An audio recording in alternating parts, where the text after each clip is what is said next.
Welcome back to Flashpoint. We're talking about the housing crisis here in North Carolina. Simply put, there are just not enough houses for the amount of people who want to live here right now.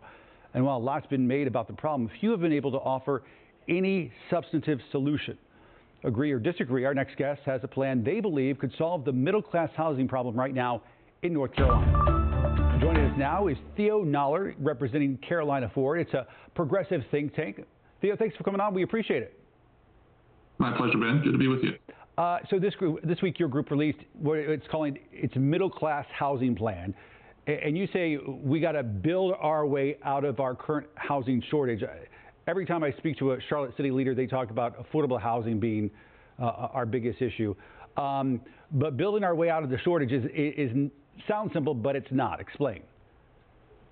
Yeah, so when we think about housing problems, there are three issues we think about: supply, stability, subsidy. Briefly, supply is we don't have enough homes for everybody who needs them. Constraining that supply drives the price up. Stability is once you're into a place, can you afford to stay there? And subsidy is, do we have homes that are affordable to people who are making, less than the median income in an area? To solve the supply problem, there's really two things that we have to tackle. We have to tackle the cost of construction and the cost of loans, and we have to tackle permitting and regulation. And this plan is trying to address the supply side of that equation, where we're trying to make sure that we get homes built at a rate that ensure people have a place to live who need it. Let's talk about, because I know a big part of this is zoning, and which is, you say that and people's eyes glaze over, but it is such an important topic that people have got to pay more attention to. Here in Charlotte, just this past week, some of our city leaders revisited the UDO, is what it's called here, that they passed last year, looking at increasing places that duplexes and triplexes and quadplexes can go around town. It does raise issues about traffic and overcrowding, but that's the sort of thing that you all are talking about when it comes to zoning, correct? Yes, definitely. What you can build where, which uses are approved on what kinds of land, and how long it takes someone who wants to build to go through an approval process. A lot of times what we have is the only thing that you can build by right, that is to say by default without going through a special approval process, paying extra fees, et cetera, is single-family homes. And that contributes actually to sprawl. It contributes to inefficient infrastructure that's actually more expensive on your tax base. It contributes to our traffic problem because we're spreading things out over a larger area. What we're looking for is ways to incentivize people to build denser housing and to be able to do it more cheaply and more efficiently than some of the alternatives. Because having talked about this before, single-family housing, I know it's the American dream of having your one house on one lot, but for one, that's not everybody's American dream, and for two, it's making neighborhoods more expensive, and for three, a lot of people don't realize that laws in a lot of towns are automatically defaulted to that sort of housing. Exactly. Let's talk about some of the things that make building houses expensive. You went over some of them: materials and labor, and borrowing. Limited what we can do as far as materials and labor, but part of your solution is on the borrowing and financing end. Explain that. So the issue that you run into, right, is if you want to build housing, if you want to build any kind of thing, you're going to need to take a loan out. And when you take a loan out, you're going to pay interest.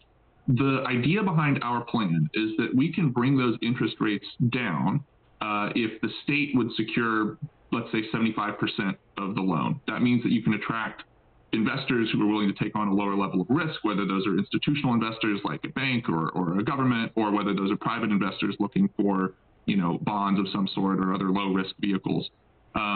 When you do that, when you bring those interest rates down, you're able to get more units for the same amount of money. And if you're able to get more units for the same amount of money, you're creating more housing. You're incentivizing people to enter the process. It overall is going to bring more housing online than an environment where it costs a lot of money to take out a loan. And you say this is a taxpayer-friendly plan. Explain. Yeah, so the taxpayers are not actually going to be on the hook for this, generally speaking. What happens is you have a guarantor fee that goes into the loan process.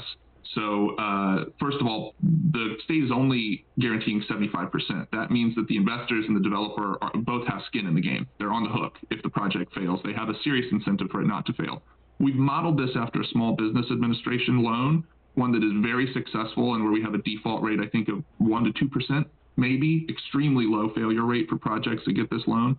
And part of that is that you have this guarantee system where everybody who's taking out a loan like this is paying the loan guarantor this fee. That fee goes into a pot, and in the rare cases where somebody does default, that pot of money has been set aside from the private industry to cover the cost of that default. So the taxpayers are ultimately not going to be on the hook at all, functionally speaking, when those rare failures do occur. All right, so let's say somebody hears everything you're saying, and they're thinking to themselves, that Theo, he is onto something. This sounds fantastic. All right, how do you get this in front of lawmakers, whether it be at the state level? I'm imagining the GOP majority in the General Assembly might not be as responsive to some of this, but maybe they would be. And if not them, in front of city leaders, whether it's Charlotte or Raleigh or Chapel Hill. Well, Ben, first of all, I come onto your show, which everybody's watching, and the word is already out now that we're here. But, you know, beyond that, I think there's a lot of different things we can do. First of all, things that happen in politics happen relationally. You know, I'd love to point to the success that we had here expanding Medicaid, Medicare. You know, we had a Democratic secretary for the health system who worked across party lines to get that passed. That benefits everyone. I think if we can illustrate that, look, this is a workforce development issue. This is about whether or not our businesses and institutions have workers who live close enough to the place that they work that they're willing to come in. In my county, in Orange County, here in Chapel Hill, most of our jobs are at UNC Chapel Hill, and 70% of the people who work in this county are commuting across county lines to get here. That's an urgent issue. Your Chamber of Commerce is interested. Your local government is interested. Your workers' rights groups are interested. The employer is interested. Everybody has skin in the game and says, look, we have got to figure out how to address this issue, or eventually we're going to get to a point where the juice is not worth the squeeze for somebody to work at my business or my institution, whatever that thing is, because it just costs too much to get a house there. Or frankly, they can't even afford it. I mean, we've got people who are paying 50% of their income in rent here. I think roughly half of the renters in this town are paying 50% of their income in rent. So there's an urgent demand for solutions that cuts across party lines. What we have to do is say, look, we have an idea. We want to talk to people about it. We are willing to make compromises and figure out what works in different parts of the state and what we can do here, what we can do there. But it's not an issue that we can afford to sit around and twiddle our thumbs with, because if we do, things are going to collapse that affect everybody on all sides of the political spectrum. Might be the first time the juice is not worth the squeeze has been mentioned on this broadcast, but our shout outs to Lizzo for letting us use it. All right, Theo Noller, representing Carolina Forward. Theo, thanks for taking time. We do appreciate it. Happy to talk to you, Ben. All right, take care.